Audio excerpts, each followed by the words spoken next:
मकर संक्रांति एक सर्वभारतीय पर्व। यही पर्व को समस्ते उत्साह सहित पालन करती। भारत बाहर रोमान और इहुदी माने यही पर्व पालन करती। भारतर विभिन्न अंचल अपेक्षा दक्षिण भारत में यह सबुठारु बड़ पर्व। दक्षिण में यह पोंगल बोली कहती। मकर संक्रांति दिन सूर्य मकर राशि प्रवेश करते। सौर गणना अनुसार मकर संक्रांति को मकर मासर प्रथम दिन हिसाब से ग्रहण करा जाए। संक्रांति हेउची सूर्यंकर संक्रमण बा गोटे राशि अन्य राशि को चलन करिवार दिन। मकर संक्रांति दिन सूर्य धनु राशि मकर राशि को क्रमशः गमन करथांती। एही दिन ठारू सूर्यंकर उत्तरायण गति आरंभ होइथाय। विश्वास अछि प्रति संक्रांति रे सूर्य गोटे लेखाएं राशि को गमन करी सेथिरे एक मास अवस्थान करती। मकर संक्रांति दिन सूर्य उत्तरायण होई मकर राशि को आसती। एही दिन सूर्य उत्तर दिग को यात्रा करी 6 मास अवस्थान करथिबारु विवाह व्रत और यज्ञानुष्ठान गृह देवालय प्रतिष्ठा आदि समस्त शुभ कार्य अनुष्ठित हुए। एही समय अभीष्ट सिद्धि पई सूर्य उपासना करा जाए। ओडिया प्रबाद अनुसार मकर ठारू दिन बकर हुए, अर्थात एही दिन ठारू दिन क्रमशः बड़ हुए। सूर्यंकर तेज मत एही दिन ठारू प्रखर हुए। देवी संक्रांति एही तिथि रे संक्रासुर को वध करथिले। सूर्यंकर उत्तरायण गति समय रे जो मानकर देहांत हुए से मानको स्वर्गलोक प्राप्त हुए बोली हिंदू माने विश्वास करती। मकर संक्रांति सूर्यंकर उत्तरायण गति होइतिबारु आलोक एवं जीवनर उत्स सूर्य को हिंदू माने एही दिन पूजा अर्चना करथांती। आउ केतेक स्थान रे एही दिन शिव को पूजा करा जाए। केतेक एही दिन उभय शिव और सूर्य को पूजा करती। एही मकर संक्रांति रे पुण्य काल रे प्रत्युषरु नदी पोखरी स्नानादि कार्य संभावना करी सूर्य को दर्शन कले सकल पापरु मुक्ति मिले बोली विश्वास रही।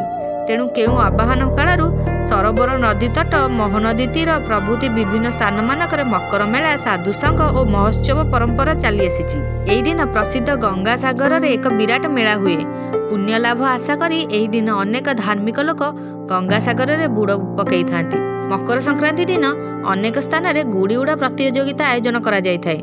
विश्वास करा जाए एही काल मध्य मृत्युवरण करथुवा मनुष्य विष्णुलोक स्थान पाई थांती। एही पवित्र दिन रे श्री जगन्नाथ मंदिर रे महाप्रभु को द्वादश यात्रा मध्य अन्यतम उत्तरायण यात्रा बा मकर संक्रांति उत्सव समारोह रे पालन करा जाए। ए यात्रा संबंध में स्कंद पुराण रे उल्लेख रही जे महापुण्यमय मकर संक्रांति दिन श्रीक्षेत्र तीर्थराज महोदधि स्नान करी श्रीमंदिर कल्पवट प्रदक्षिण पूर्वक चतुर्धामूर्ति को दर्शन कले अशेष फल प्राप्ति होता है। मकर संक्रांति बेलू ओडिशा रे धान आखु आदि नुआ फसल अमल होता है। तेणु से दिन नुआ धान प्रस्तुत अपक्व अरुआ चाउल नुआ गुड़ छेना नड़िया पाचिला कदली घी क्षीर इत्यादि गोलाई गोटे सुमिष्ट भोग प्रस्तुत हुए और गृह देवता और धान खल भोग लग जाए। यही भोग को मकर चाउल भाव में परिचित। यही भोग खुआखुई होई लोके मकर बसंती। केतेक अंचल नुआ धानर चाउल प्रस्तुत पोड़पिठा सहित गुड़ कदली नड़िया और अरुआ चाउल भोग करा जाए देवादेवी पाखरे भोग करा जाए। सूर्यंक जोगु कृषि क्षेत्र में शस्य उत्पादन होइथिबारु कृषक माने मकर संक्रांति पुण्य काल में सूर्य को नूतन शस्य अर्पण करी पूजार्चना करिथांती। ओडिशार उत्तरांचल में विशेषतः मयूरभंज और केन्दुझर जिले में आदिवासी मानकर मकर जात्रा एक प्रधान पर्व। यही अंचल में बसवास करुवा कुडुमी संप्रदायर लोके यही पर्व को टुसु पर्व भाव पालन करथांती। मकर संक्रांति पूर्वर और पर समस्त घरे भिन्न भिन्न प्रकार व्यंजन भिन्न दिन में होता है। यही पर्व में समस्ते नुआ वस्त्र परिधान करी नाच गीत और भोजीवाद माध्यम पर्व को महा आनंद आदिवासी माने पालन करती। कर्णाटक महाराष्ट्र मध्य प्रदेश आसाम बंगाल और ओडिशा प्रभृति स्थान में कृषक माने मकर पर्व को 2 दिन बा 3 दिन पालन करथांती। दक्षिण भारत में यह पोंगल और अन्य स्थान में भोगी पर्व भाव परिचित। एही दिन ठारू दक्षिण में नुआ वर्ष आरंभ होता है। यह पर्वटी को दाक्षिणात्य 3 दिन धरी पालन करथांती।